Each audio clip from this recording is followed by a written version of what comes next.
Did you know that in order to become the person you want to be, you have to be uncomfortable and make discomfort your new comfort?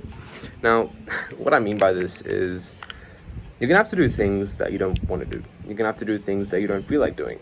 You're gonna have to do things that you probably thought you would never have to do. And this can be things like going for a run when you just don't want to go for a run because it's too fucking hard. You want to go for a run, but you don't want to go for a run because it's raining, because it's too hot. You want to work on that business, but you just don't want to do those outreaches. You don't want to take those emails. You don't want to take those phone calls. You don't want to cold call. You don't want to hop on meetings. You want to get really jacked, but you don't want to go to the gym. It's too hard. It hurts. It's painful. It's boring. I can't see any progress. I can't eat right. I don't want to eat so clean. Like, it's too expensive. It's too cheap. You can make as many excuses as you want. Just remember this. What you don't sacrifice is what you choose. What you don't sacrifice is what you choose. And I heard this from someone on Instagram, a female. I don't know who it was. I forgot her name, but a recent epiphany, which makes a lot of sense.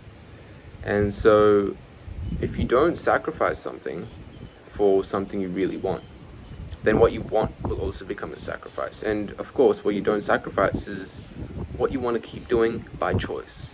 Yeah, sure, it's a very small voice that says, oh, fuck it, it's fine, it's not too bad, I can do it, I can get away with it, I can get to my goals even while not sacrificing this. But you can lie to yourself as much as you want, but that thing, those things that you're not sacrificing are exactly the things that you choose to do. So don't tell yourself that it's not my fault, it's your choice. And everyone falls guilty under this sort of idea. And if you realize it, and you realize certain parts of your life that you sort of have continued to do, the bad habits, or hanging around the wrong people, doing the wrong things, for example, partying or getting drunk, when you haven't really achieved anything in your life, such things are choices you make, and they are not so much so the sacrifices you're willing to make yet. That still comes down to this other thing that I heard from Layla Hormozi, that the reason why people don't level up or change or improve, move ahead in life, is because the cost of remaining the same is yet not greater than the cost of changing.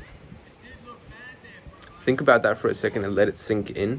It makes a lot of sense if you just think about it twice. So, what am I talking about? I started off this video by saying, make discomfort your new comfort, and I'm talking about Layla Hormozi. So, what I'm trying to say is, when you have sacrifices to be made, when you have these choices that you've made to not sacrifice something, when you remain the same and you haven't changed, all these things is because you're too scared to be uncomfortable for a temporary period of time.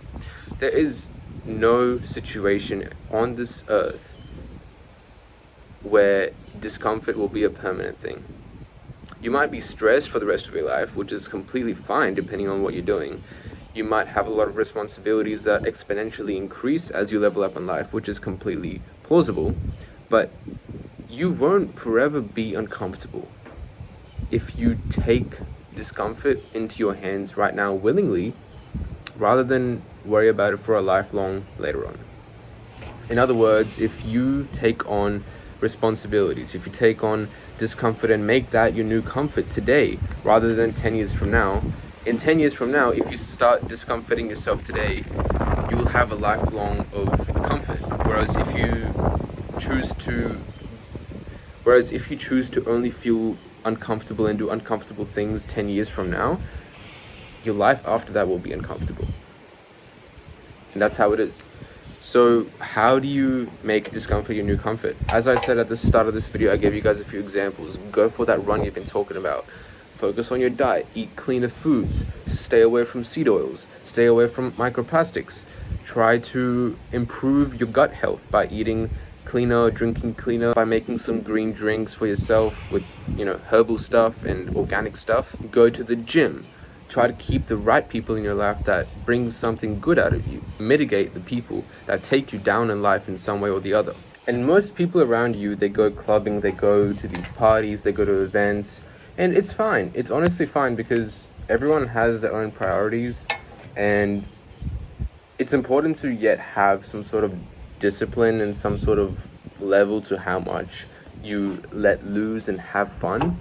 because you're going to be influenced a lot by people around you, because most of the people around you are the people that do the things that you probably shouldn't be doing to get to where you want to be. Because if you want to get to a place where not many people want to go, the hard, difficult shit of being successful, of being a multi billionaire, not everyone wants to do that, right? So if you want to get there, you have to start following things that other people on the same path as you are doing, rather than following the things that most of the people around you are doing.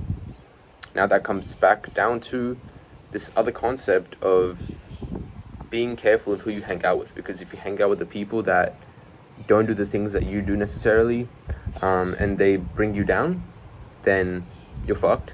But if you hang out with the people that are on the same path as you, of course you're going to level up the same rate, the same way, the same destination.